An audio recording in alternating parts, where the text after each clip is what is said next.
आज रात मैं चाहता हूं कि आप मेरे साथ खोलिए लूक अध्याय 4 को। यीशु की परीक्षा हुई है उजाड़ में। शैतान ने उसे परीक्षा में डाला है। शैतान ने प्रभु यीशु को टेम्प्ट किया था और यह सच में एक परीक्षा थी। यह एक सच्ची और जेन्युइन परीक्षा थी और 3 बार शैतान ने यीशु को टेम्प्ट किया और यीशु ने शैतान पर जीत पाई। और उसने ऐसा किया वचनों का इस्तेमाल करके। उसने कहा ऐसे लिखा है। उसने शैतान के साथ बहस नहीं की, उसके साथ डिबेट नहीं की। जब टेम्पटेशन आई तो उन्होंने वचनों का इस्तेमाल किया। और इसलिए बहुत जरूरी है कि जितना हो सके हम वचनों को याद करें, क्योंकि जब टेम्पटेशन आती है तो इसे भगाने का यही तरीका है कि आप वचनों का इस्तेमाल करें, क्योंकि यह वचन आत्मा की तलवार है। और इस परीक्षा के बाद हम पढ़ना शुरू करते हैं। और वह नाजरत में आया जहां वह पाला पोसा गया था और अपनी रीति के अनुसार सब्त के दिन आराधनालय यानी चर्च में जाकर पढ़ने के लिए खड़ा हुआ। आप कहां जाते हैं रविवार को? क्योंकि यह वचन कहता है कि अपनी रीति के अनुसार। यीशु खुद आराधनालय में जाया करते थे वफादारी से। यशायाह भविष्यवक्ता की पुस्तक उसे दी गई और उसने पुस्तक खोलकर वह जगह निकाली जहां पर लिखा हुआ था। यह यशायाह का अध्याय 61 था। अगर आप पुराने नियम में से देखना चाहते हैं तो पुराने नियम से पढ़ते हुए वह कहते हैं कि प्रभु का आत्मा मुझ पर है, इसलिए कि उसने कंगालों को सुसमाचार सुनाने के लिए मेरा अभिषेक किया है और मुझे इसलिए भेजा है कि बंधुओं को छुटकारे का और अंधों को दृष्टि पाने का समाचार प्रचार करूं और कुचले हुओं को छुड़ाऊं। और फिर आगे वचन 19 और 20 में लिखा है, और प्रभु के प्रसन्न रहने के वर्ष का प्रचार करूं। तब उसने पुस्तक बंद करके सेवक के हाथ में दे दी और बैठ गया। और आराधनालय के सब लोगों की आंख उस पर लगी थी।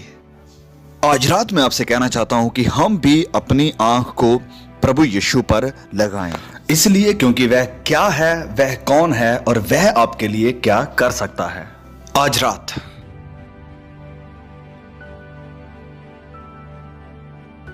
जब यूनाइटेड नेशंस के सेक्रेटरी जनरल रिटायर हुए, उनके रिटायरमेंट पर बहुत बड़ी दावत दी गई और वह उन सारे लोगों के सामने खड़े हुआ जो पूरी दुनिया से आए हुए थे, क्योंकि वह राजनीतिक लीडर थे। और उसने कहा कि मैं जो कुछ भी हूं, जो कुछ भी मैंने किया है और जो कुछ भी मैं करने वाला हूं, इसका सारा श्रेय बुद्धा को जाता है। मैं अपने विश्वास से, अपने मजहब से नहीं शर्माया। बुद्धा जो कि इंडिया से आता है और मिस्टर जनरल सेक्रेटरी महिमा कर रहा था बुद्धा की कि उसने उसके लिए क्या किया है। वह उत्साहित था और बुद्धा के नाम से नहीं शर्माता था। हम में से कितने लोग प्रभु यीशु के लिए ऐसे खड़े होंगे और कहेंगे कि जो कुछ भी मैंने किया, जो कुछ भी मैं हूं और जो कुछ भी करने वाला हूं, ये सब यीशु मसीह की वजह से है। और या फिर हम मसीह के नाम से शर्माते हैं और या फिर हम डरपोक हैं यीशु के नाम के बारे में। जब हम इकट्ठे बैठ के किसी के साथ खाना खाते हैं, अपने स्कूल में या कहीं पर भी, या हमारे दफ्तर में, क्या हम मसीह यीशु के बारे में शांत हैं? उसे गर्व था कि वह सब लोगों के सामने खड़ा होकर कहे कि वह एक बुद्धिस्ट है। क्या आप खड़े होकर गर्व से कह सकते हैं कि मैं मसीही हूं? प्रभु यीशु कौन है? उसने क्या दावा किया है? जब राष्ट्रपति उद्घाटन के समय प्रचार करते हैं, लोगों को एड्रेस करते हैं, तो वह लोगों को अपने जिन्होंने वोट दिया है बताना चाहते हैं कि वह अपने कार्यकाल में क्या करने वाले हैं आने वाले अगले 4 सालों में। और यहां लूका अध्याय 4 में प्रभु यीशु ने अपनी सेवकाई का उद्घाटन किया है और उन्होंने शेष कारण बताया कि क्यों वह स्वर्ग को छोड़कर पृथ्वी पर आए हैं। सबसे पहला कारण उन्होंने बताया कि वह गरीबों को सुसमाचार सुनाने आए हैं। ये शब्द सुसमाचार का मतलब है एक अच्छी खबर। उसके कहने का मतलब था कि जो आत्मा में गरीब हैं और फिजिकली भी। उसने कहा कि मैं उनके लिए अच्छी खबर लेकर आया हूं। लोग अच्छी खबर को सुनना चाहते हैं। यीशु के पास अच्छी खबर है। उसने कहा कि मैं आपके लिए एक अच्छी खबर लेकर आया हूं। मैं आपको यह बताने के लिए आया हूं कि आपके दुख में, आपकी निराशा में मैं आपकी तसल्ली हूं। मैं आपकी आत्मा को बचाने के लिए आया हूं और आपको गारंटी देता हूं कि मरने के बाद आप सदा के आनंद में जाएंगे। और दूसरा कारण उन्होंने बताया कि वह टूटे हृदय वालों को चंगा करने के लिए आए हैं। आज रात यहां पर कितने लोग हैं जिनके हृदय टूटे हुए हैं? टूटे हृदय वाले कितने लोग स्क्रीन पर देख रहे हैं? कितने लोग हैं टूटे हृदय वाले अस्पतालों में। आज रात कितने लोग हैं मिडिल अफ्रीका से टूटे हृदय वाले। मेरा बेटा 1 या 2 दिन में यहां पर होगा। वह अफ्रीका के एक शहर में है जहां पर वह एक सेवकाई को चला रहे हैं, जहां पर गरीब बच्चों को, लोगों को खिलाया जाता है और मदद के लिए डॉक्टरों को लेकर जाते हैं। यह उसकी सेवकाई है। वह दुनिया में संकट के बीच एक जगह से दूसरी जगह जाता रहता है। अब वह अफ्रीका में है और वह ये कर रहा है। और घटनाएं जो वह बताता है, दुखों की, टूटे हृदय वाले लोगों की, परिवार जो बिखरे हुए हैं, पूरे गांव को मार दिया जाता है। कुछ लोग हैं कबीले वाले जो कि आपस में लड़ रहे हैं, लेकिन यह सिर्फ कबीले की लड़ाई ही नहीं रही, ये इससे भी परे जा चुकी है। और इस बीच लोग अच्छी खबर सुनना चाहते हैं। वह टूटे हृदय वालों को चंगा करने के लिए आया। और तीसरा यहां पर लिखा है कि वह बंधुओं के छुटकारे का प्रचार करने के लिए आया। वह मिला उन लोगों से जो बंधे हुए थे पाप से, बुरी आदतों से जो कि गलत हैं। उसने कहा, मैं आपकी मदद करूंगा कि आप उस हर बुरी आदत से छुटकारा पाएं जो कि गलत है। अगर आप चाहते हैं। न्यूज़पेपर हमें बताते हैं कत्ल के बारे में, बलात्कार के बारे में, हमलों के बारे में, लूट के बारे में, और हर साल ये बढ़ता ही जाता है। हम महसूस करते हैं और फिर हम सोचते हैं कि हम इसका करें क्या। और फिर नशे की प्रॉब्लम, ऐसी आदत जिसमें लोग फंसे हुए हैं। और चौथा, प्रभु यीशु ने कहा कि वह आया ताकि अंधों को दृष्टि दे। हाँ, हमने उन लोगों को देखा है जो कि अंधे हैं और अपनी लाठी यानी केन के साथ चलते हैं और अपना रास्ता ढूंढते और खोजते हैं ताकि उनका कहीं नुकसान ना हो, क्योंकि वह अंधे हैं शारीरिक तौर पर। यीशु बात कर रहे थे आत्मिक तौर पर। हम में से यहां पर बहुत से लोग ऐसे हैं जिनके पास बेहतरीन शारीरिक दृष्टि है, लेकिन आत्मिक तौर पर हम पूरी तरह अंधे हैं। हम परमेश्वर की तरफ से अंधे हैं। हम अंधे हैं हमारे आसपास के लोगों की जरूरतों की तरफ से। जिन लोगों के पास घर नहीं है, हम उनकी तरफ भी अंधे हैं। हम अंधे हैं उन लोगों की तरफ जो दुख में हैं और जो दूसरी नस्ल से हैं, उनकी जरूरतों की तरफ भी कि हम उनके लिए क्या कर सकते हैं और मसीह का प्यार उन्हें दिखाएं। और पांचवा, प्रभु यीशु ने कहा कि वह इसलिए आया है ताकि कुचले हुओं को छुड़ाए। आज यहां पर कितने लोग हैं जो कुचले हुए हैं। आप कुचले गए हैं परिवार बिगड़ जाने के कारण। आप कुचले गए हैं परिवार में या आपके बिजनेस में मतभेद के द्वारा, या आपके काम या आपके पड़ोसी के द्वारा, और या फिर आप कुचले गए हैं क्योंकि किसी ने आपके बारे में कुछ गलत कहा है, या फिर आप जेलसी के द्वारा कुचले गए हैं। आप कुचले गए हैं। प्रभु यीशु ने कहा, मैं उन्हें छुड़ाने के लिए आया हूं जो कुचले हुए हैं। और सब लोगों की आंखें जो उस आराधनालय में थे उसकी तरफ थी। और आज रात मैं चाहता हूं कि आप अपनी आंखें उसकी तरफ लगाएं। और फिर कुछ बातें हैं जो मैं चाहता हूं कि आप यीशु के बारे में देखें। उसने हमारे दुख को छुआ नहीं और ना उसे जिंदगी दी जो हमने सोचा था कि हमारे अंदर मर चुका है। तरस यानी कंपैशन एक शब्द है जिसका अक्सर इस्तेमाल होता है, लेकिन बहुत से लोग इसे नहीं समझते हैं। कंपैशन का मतलब है कि हम उस व्यक्ति के साथ दुखी होते हैं। यह सिर्फ हमारे मन में नहीं है वरन ये शारीरिक है। और इसका मतलब है कि हम सिर्फ उस व्यक्ति के लिए सॉरी ही नहीं हैं, वरन हम उसके लिए कुछ करने के लिए भी तैयार हैं, उसकी मदद के लिए तैयार हैं। दया और कंपैशन तभी संपूर्ण होते हैं जब भावनाओं के साथ कार्य मतलब मदद करने के लिए भी प्रकट होता है। मैंने एक कार्टून चैनल पर देखा कि एक व्यक्ति बहुत ही गहरे कुएं में गिर गया था और एक दूसरे व्यक्ति ने उसकी तरफ रस्सी फेंकी। तो कुएं में गिरे व्यक्ति ने कहा कि रस्सी के लिए शुक्रिया, लेकिन ये इससे भी और हेल्पफुल होगा अगर आप इस रस्सी के दूसरे हिस्से को पकड़ कर रखते हैं। तो परमेश्वर सिर्फ रस्सी को ही नहीं फेंकते हैं, वरन दूसरे हिस्से को पकड़ कर रखते हैं और ऊपर खींचते हैं। वह आपको ऊपर खींचेंगे आप किसी भी कुएं में हैं तो, जिससे आप खुद ऊपर नहीं आ सकते।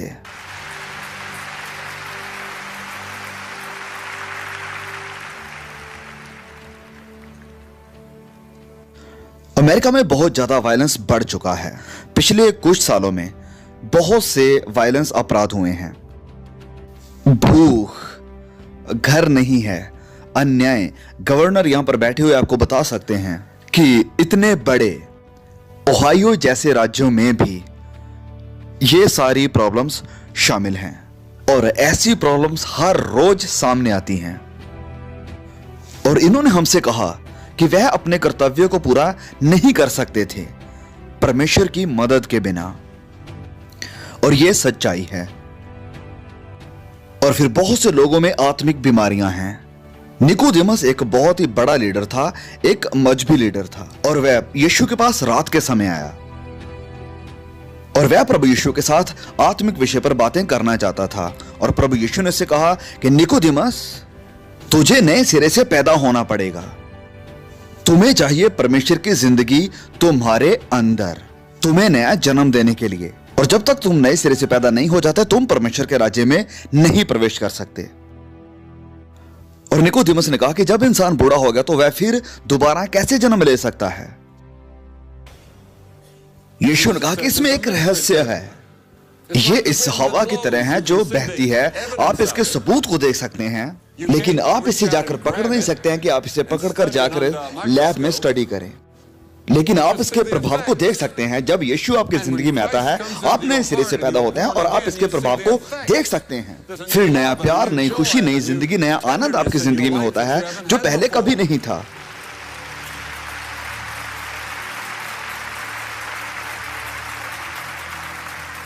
और वह आपके गिल्ट को भी हटा सकता है। और वह आज रात आपको एश्योरेंस देते हैं कि मरने के बाद आप स्वर्ग में जाएंगे।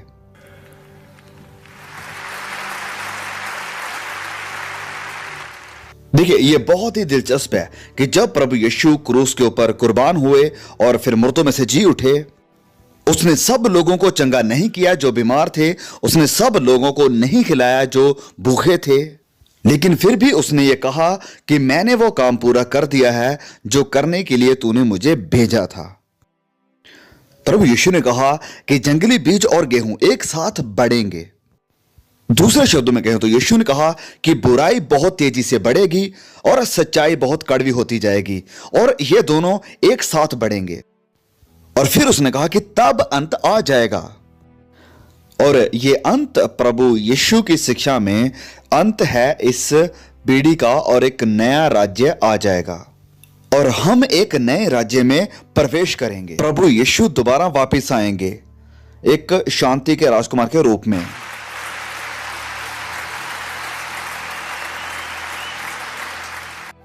और फिर वह सलीब पर लटका हुआ मसीही था, रचने वाला मसीही, तरस करने वाला मसीही और क्रूस पर लटका हुआ मसीही। आज कोई भी जीवित व्यक्ति नहीं समझ सकता है कि क्रूस क्या थी। क्रूस के द्वारा मृत्यु बहुत ही धीरे और भयंकर थी, जिसके ऊपर कई बार घंटे और दिन भी लग सकते थे अपराधी को मरने के लिए। बेइज्जती, लानत, शर्मिंदगी उसके ऊपर लाई गई। और जब उन्होंने उसका मजाक उड़ाया और उसने कहा कि क्या तुम नहीं जानते कि मैं अगर अपने पिता से विनती करूं तो वह भेज सकता है स्वर्गदूतों की पलटन को मुझे बचाने के लिए। लेकिन उसने ऐसा क्यों नहीं किया? क्यों वह क्रूस पर लटका रहा? क्यों वह मरा? यह उसके अपने पापों के कारण नहीं था। उसने व्यवस्था के किसी भी कानून को नहीं तोड़ा था, उसने कोई अपराध नहीं किया था। वह मरा आपके स्थान पर, वह मेरे स्थान पर मरा, क्योंकि बाइबल कहती है कि आप और मैं अपराधी हैं, पापी हैं। हमने परमेश्वर के कानूनों को तोड़ा है। मैंने कानूनों को तोड़ा है, परमेश्वर के कानून, 10 आज्ञाएं, पहाड़ी उपदेश, और मैंने पहाड़ी उपदेश के अनुसार अपनी जिंदगी को नहीं गुजारा है, और ना ही मैंने सारी आज्ञाओं को माना है।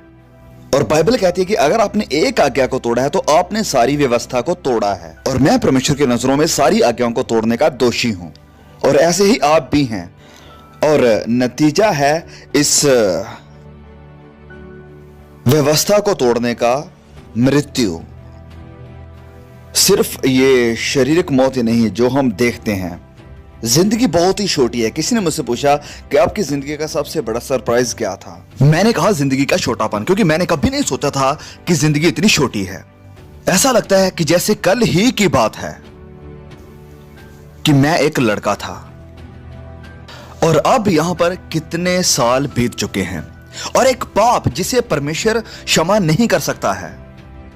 सोचकर देखिए, वह इस पाप को माफ नहीं कर सकता है। वह इस पाप को माफ नहीं कर सकता है कि आप यीशु को नीचा दिखाएं या उससे दूर जाएं। अगर आप यीशु को ना कहते हैं तो वह आपको माफ नहीं कर सकता है, क्योंकि यही है परमेश्वर के राज्य में जाने का रास्ता यीशु की क्रूस के द्वारा। हर इंसान जो क्रूस के पास नहीं आता है और उस शरण स्थान के पास नहीं आता जो परमेश्वर ने दिया है, उसका विनाश होगा। और फिर वह जयवंत हुआ मसीहा है, जिसका मतलब है कि वह मुर्दों में से जिंदा हुआ है। वह क्रूस पर लटका नहीं रहा और उसने मौत पर जीत पाई और आज रात वह जिंदा है। वह हमारा जिंदा मसीहा है।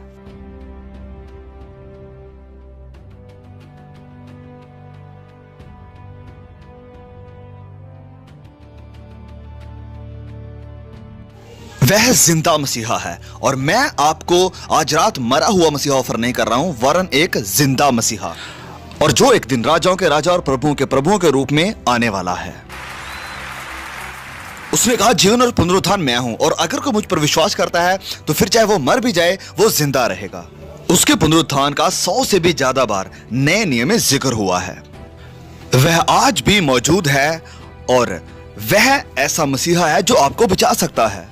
वह आपको बदल सकता है और लोग यहां पर खड़े होकर कह सकते हैं कि हां, उसने मुझे बदल दिया, मसीह मेरे जीवन में आया।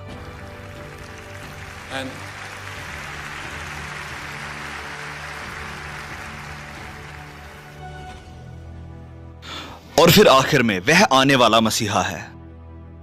प्रभु यीशु ने कहा कि मैं दोबारा फिर वापस आऊंगा। वचन में लिखा है, क्योंकि जिस घड़ी के विषय में तुम सोचते भी नहीं हो, उसी घड़ी मनुष्य का पुत्र आ जाएगा और वह बादलों पर आएगा और हर आंख उसे देखेगी। आप इसे महसूस कर सकते हैं और मैं भी इसे महसूस कर सकता हूं कि यह पूरा संसार एक क्लाइमैक्स की तरफ जा रहा है, और वह क्लाइमैक्स है मसीही यीशु। और वह अपने सिंहासन पर बैठेगा और वह हुकूमत करेगा।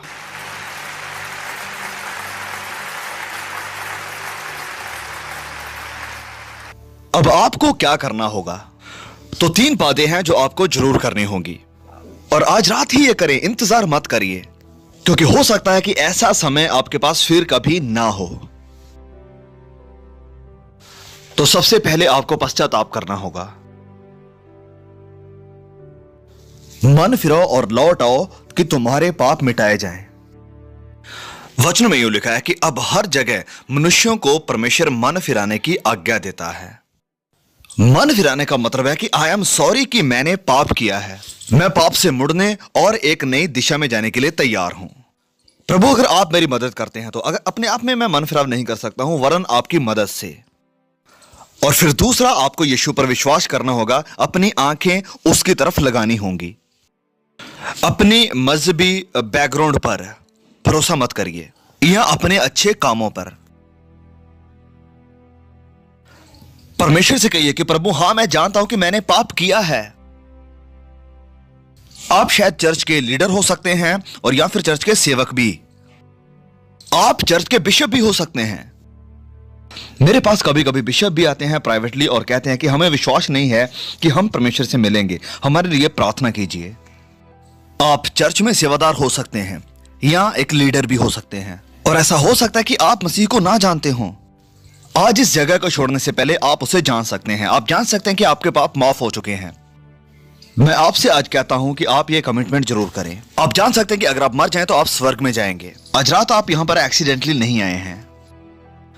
देखिए, परमेश्वर आपको यहां पर अपनी योजना के तहत लेकर आए हैं ताकि आप जान सकें कि सुसमाचार क्या है। मैं आज कहना चाहता हूं कि आप अपनी जगह पर खड़े हो जाइए, जैसे हम हर रोज देखते हैं बहुत सी जगहों पर लोगों को खड़े होते।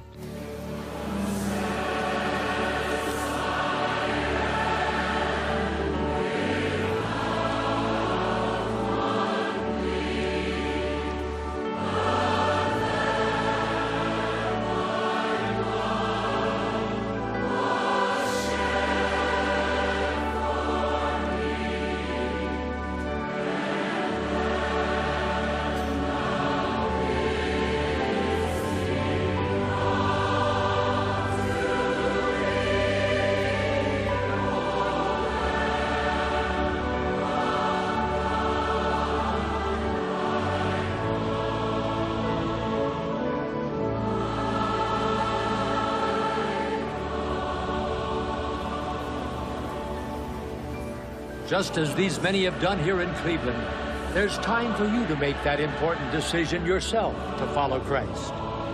Just call the number on the screen It could be the most important phone call you will ever make. So call right now.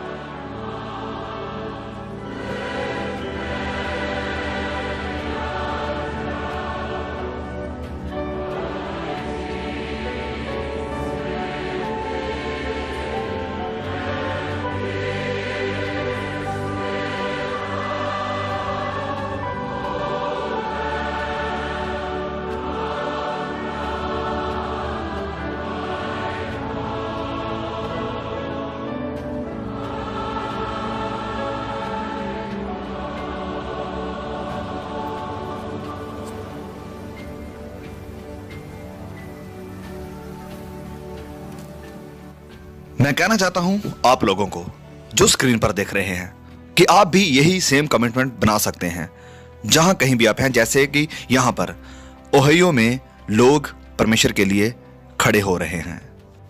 आप मसीह यीशु को आज यस कह सकते हैं।